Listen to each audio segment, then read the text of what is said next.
কিন্তু অভিজ্ঞতার কথা যদি বলো, চুদলিং পং 27 বছর জীবনে তাদের ব্যবসায়িক চরিত্র খুব একটা ভালো না।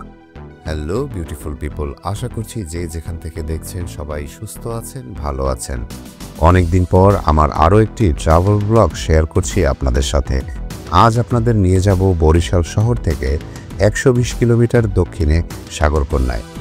এটা আমাদের একটা সাডেন ফ্যামিলি ট্যুর ছিল, একদিন এক রাতের, অক্টোবর মাসের প্রথম সপ্তাহে। বাসার সবাই গিয়েছে বাসে, আমি এবং আমার কাজিন তানু আমরা গিয়েছিলাম বাইকে। এতক্ষণে হয়তো ভিডিও দেখে বুঝে গিয়েছেন আসলে আমরা একদিনের ট্যুরে কোথায় এসেছি। ভালো লাগা খারাপ লাগা সব মিলিয়ে ট্যুরটা বেশ ভালোই এনজয় করেছিলাম আমরা সবাই। অনেকদিন পরে চলে আসলাম কুয়াকাটা, আসছি ফ্যামিলি নিয়ে। ফ্যামিলি বলতে আমার বোন জামাই, ভাগ্নে, আমার মেয়ে, আর খুলনা থেকে অতিথি হিসেবে আমাদের সাথে যোগ দিয়েছে আমার মামাতো বোনের হাজব্যান্ড এবং মামাতো বোনের বাচ্চা, মামা এবং নাদুবো। অনেক দিনের ইচ্ছা ছিল তাদের কুয়াকাটা আসার, তো বরিশালে বেড়াতে আসার পরে আমরা সাডেন প্ল্যান করে চলে আসলাম। আজকের ওয়েদারটা খুবই সুন্দর, প্রচণ্ড বাতাস বাইরে। আজকে যদিও বাইরে অনেক বেশি গরম ছিল, কিন্তু বাইরে বাতাস থাকার কারণে গরমটা খুব একটা গায়ে লাগছিল না। সাগর পাড়ে আসলে আসলে বাতাস আর উত্তাল ঢেউ না থাকলে সাগরের আসল সৌন্দর্য ও ভালো লাগাটা উপলব্ধি করা যায় না। সাগরের আসল মজা আর সৌন্দর্য হলো উত্তাল ঢেউ আর এলোমেলো বাতাস, যা আজকে পুরোপুরি পেয়েছি। আজকে বেশ রৌদ্র উজ্জ্বল একটা দিন ছিল। সাগর পাড়ে অনেক লোক এসেছে ঘোরার জন্য। আমরা যদিও বন্ধের দিন এসেছিলাম ঘুরতে, প্রচুর লোক থাকায় আমরা একটু লোক সমাগম থেকে দূরে এসেছি ঝাউবনের দিকে। আমার মামাতো ভাই তানু এই প্রথম তার জীবনে কুয়াকাটা এসেছে এবং তার উচ্ছ্বাস এবং আনন্দ দেখার মতো ছিল। সে ছিল অনেক এক্সাইটেড। প্রাকৃতিক সৌন্দর্যের বিবেচনায় কুয়াকাটা আমার প্রিয় একটা জায়গা। এখান থেকে সূর্য উদয় এবং সূর্য অস্ত দুটোই উপভোগ করতে পারবেন। কুয়াকাটার সাথে আমার সম্পর্ক বেশ পুরনো। চাকরির সুবাদে কুয়াকাটাতে আমার থাকা হয়েছে দীর্ঘ একটা সময়। বিশেষ করে করোনার লকডাউনের পুরো সময়টা আমি কুয়াকাটাতে ছিলাম। তখন আমি কুয়াকাটার সৌন্দর্য উপভোগ করেছিলাম প্রাণ ভরে। তবে আমি লোক সমাগম বা ভিড় খুব একটা পছন্দ করি না।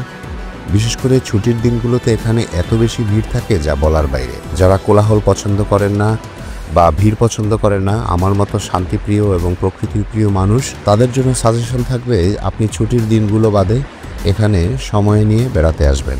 দেখতে দেখতে সাগরের বুকে সন্ধ্যা নেমে এলো। সেদিন ছিল পূর্ণিমা। এখন বসে আছি কুয়াকাটার নবনির্মিত মেরিন ড্রাইভ রাস্তার পাশে কনক্রিটের ব্লকের উপরে। একই সাথে আকাশের পূর্ণিমার চাঁদ দেখছি, আর ওদিকে সূর্য কিছুক্ষণ আগে অস্ত গেল নীলিমায়। বাতাসের শব্দ আর সাগরের ঢেউয়ের শব্দ মিলেমিশে একাকার। দুর্দান্ত একটা মুহূর্ত উপভোগ করছি আমরা সবাই এখানে বসে। শুধু আমরা না, এখানে আরও অনেক দর্শনার্থীরাও আছে। এদিকে দেখতে দেখতে যখন রাত আরও গভীর হলো, আমরা আস্তে আস্তে সাগরের পাড় ধরে আগাতে থাকলাম কুয়াকাটার ফিশ মার্কেটের দিকে। কারণ রাতের খাবার হিসেবে আমরা এখান থেকে ফিশ বারবিকিউ খাওয়ার সিদ্ধান্ত নিয়েছি।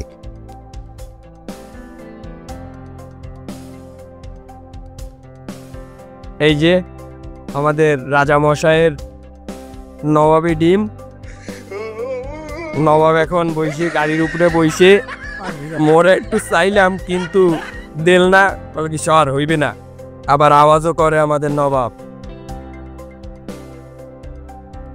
কুয়াকাটার ডিম। কুয়াকাটার ডিম। এই যে সবাই আমাদের গ্যাং ফ্যাং, এই আমাদের মেইন গ্যাং। চলে আসলাম কুয়াকাটা ফিশ মার্কেটে মাছের বারবিকিউ খাওয়ার জন্য। কিন্তু ভালো তাজা ফ্রেশ মাছ খুঁজে বের করাটাই ছিল আমাদের জন্য একটা চ্যালেঞ্জের ব্যাপার। এখানে ম্যাক্সিমাম মাছই তাজা ছিল না, কিছু কিছু মাছ তো একেবারেই নষ্ট ছিল। যারা কুয়াকাটা এসে এই ফিশ মার্কেটে বারবিকিউ খাবেন তারা আগে থেকে একটু সাবধান হবেন, কারণ এখানে চলে বিশাল একটা সিন্ডিকেট। টাকা খরচ করে পচাবাসি মাছ খাওয়া থেকে বিরত থাকবেন। আজ আমাদের ট্যুরের দ্বিতীয় দিন, অর্থাৎ আজ দুপুরেই আমরা ফিরব বাসার দিকে। সকাল 10টায় এখন দাঁড়িয়ে আছি কুয়াকাটা রাখাইন মার্কেটের সামনে। কুয়াকাটায় এসেছেন আর কিছু স্মৃতি সাথে নিয়ে যাবেন না, তা কি হয়? তাই সবাই কিছু না কিছু জিনিসপত্র কেনার জন্য মার্কেটের মধ্যে দোকানে দোকানে ঘুরে ঘুরে দেখছে। আমিও ক্যামেরা হাতে তাদের সাথে সাথে চললাম। তবে এখানে অধিকাংশ জিনিসপত্রই বার্মিজ পণ্য বললেও এগুলো সবই ঢাকার চকবাজারে পাওয়া যায় বলে আমার মনে হয়। তাই এখানে কিছু কেনার আগে অবশ্যই সাবধানতা অবলম্বন করবেন। তবে এখানে আপনি পেয়ে যাবেন কিছু এই কুয়াকাটার মানুষের উৎপাদিত আচার এবং সাগর থেকে সংগ্রহকৃত শামুক, শৈবাল ও ঝিনুক। আমাদের বাস ছিল বিকেল 3টায়। কেনাকাটা শেষ করে সবাই আবার চলে আসলাম সাগর পাড়ে, কেননা হাতে এখনও বেশ কিছুটা সময় বাকি আছে। আমি আমার সাথে আমার বাইক নিয়ে এসেছিলাম। কুয়াকাটায় আসলে যদি আপনার সাথে একটা বাইক থাকে, আপনার ঘোরার মজাটা বেড়ে যাবে অনেক। বাইক নিয়ে আপনি সব জায়গায় চলে যেতে পারবেন ইচ্ছে মতো।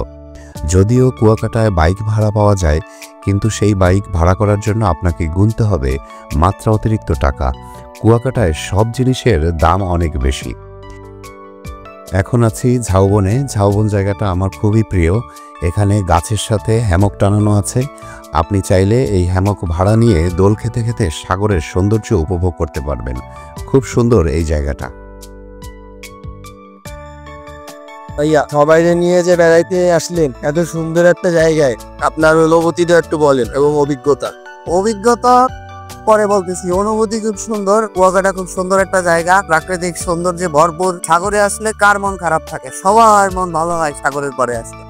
সেরকম একটা জায়গা কুয়াকাটা। কিন্তু অভিজ্ঞতার কথা যদি বলো, তাহলে এখানের ব্যবসায়ীরা সবাই হয়েছে পর্যটকরে মনে করে চুরলিং কম। তোমার সুযোগ পাইলেই তোমার চুরলিং কম করে দেবে। 1-2 মধ্যে অনেক 2 টাকার জিনিস 20 টাকা দিয়ে তোমার কাছে বেস্ট। এই হচ্ছে অবস্থা কুয়াকাটা, যা মোটেও ভালো না। ব্যবসায়ী কি চরিত্র পুরাই চুরলিং কম মার্কা চরিত্র। 2 টাকার জিনিস কুয়াকাটায় আইসা 20 টাকায় কিনে খাওয়া লাগে। এই দিকে ছবি। এখন দাঁড়িয়ে আছে ঝাউবনে। আমরা আর কিছুক্ষণ পর বরিশালের উদ্দেশ্যে রওনা দেব, বাসায় চলে যাব। খুব সুন্দর প্রাকৃতিক পরিবেশ। আমি এখন আছি ঝাউবনের মধ্যে। এইখানে দোলনা আছে যেগুলো ভাড়া দেয়, এখানে এসে যখন বসা যায়। মনোমুগ্ধকর একটা পরিবেশ এখানে উপভোগ করছে। সমুদ্র থেকে আসা বাতাস আর ঝাউবনের পাতা সংমিশ্রণে সুন্দর একটা হারমোনি তৈরি হচ্ছে। আসলে এই কুয়াকাটা খুবই সুন্দর একটা জায়গা, কিন্তু কুয়াকাটা সম্পর্কে কিছু কথা না বললেই নয়। যেহেতু এটা পর্যটন এরিয়া, এখানে প্রচুর পরিমাণ পর্যটক আসে, ভ্রমণ পিপাসুরা আসে তাদের সময়গুলোকে সুন্দরভাবে কাটানোর জন্য, একটা স্মৃতি হিসেবে রেখে দেওয়ার জন্য। সাগরের পার কার না ভালো লাগে? কিন্তু বিষয় হচ্ছে এই যে সাগরের পাড়ের যে মানুষ, যারা ব্যবসা করে জীবিকা নির্বাহ করে, তাদের ব্যবসায়িক চরিত্র খুব একটা ভালো না। কেন ভালো না এই কথা বলার পিছনে কারণ অবশ্যই আছে, আপনারাও বুঝতে পারতেছেন। যখন কুয়াকাটায় খুব একটা রাশ পড়ে, যখন চাপ হয়, যখন পর্যটকদের অনেক ভিড় হয়, তখন তারা কুয়াকাটায় ভ্রমণ পিপাসু মানুষ যারা পর্যটক ঘুরতে আসে এই কুয়াকাটায়, তারা ব্যবসায়ীদের কাছে এক প্রকার জিম্মি হয়ে যায়। দামের দিক থেকে প্রতিটা জিনিসের দাম বেশি। 5 টাকার জিনিস 20 টাকা দিয়ে কিনে খাওয়া লাগে।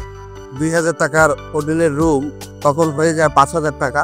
এবং তাদের ব্যবহার, দোকানদার এবং আপনি মাছ মার্কেট, কাউকে গেলাম ফিশ ফ্রাই মার্কেটে, সেইখানে যে মাছটার দাম 500 টাকা হয়, সেই মাছটা সব মিলে 1600 টাকা দিয়ে খাওয়া লাগলো। এই যে তাদের যে আচরণ, ব্যবসায়িক আচরণ, এটা আসলে ঘুরতে আসা মানুষের জন্য খুবই কষ্টদায়ক। এইটা মনিটরিং করার কেউ যেন নাই এই কুয়াকাটায়। আমি জানি না কেন পর্যটন এরিয়ায় এরকমের 1 টাকার জিনিস 20 টাকা দিয়ে কিনে খেতে হবে। এবং প্রত্যেকটা দোকানদার সে একই রকম টেন্ডেন্সি তাদের। এই জিনিসটা খুবই পর্যটকদের জন্য একটা বিব্রতিকর পরিস্থিতি বলে আমি মনে করি।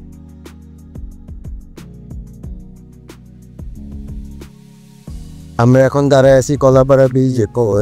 আমার এই 27 বছর জীবনে প্রথম কুয়াকাটা আসলাম ভাইয়ের সাথে।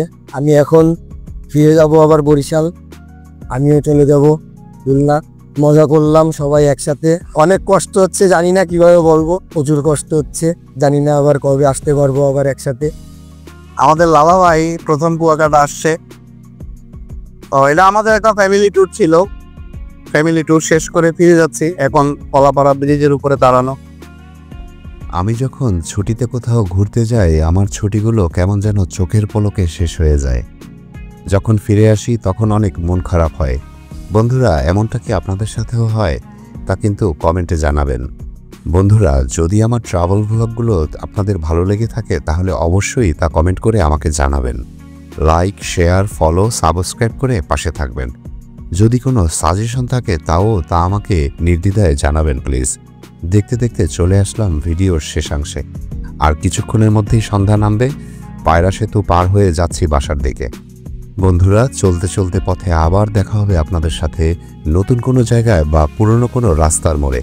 ততক্ষণ পর্যন্ত সবাই ভালো থাকবেন, সুস্থ থাকবেন। আল্লাহ হাফেজ।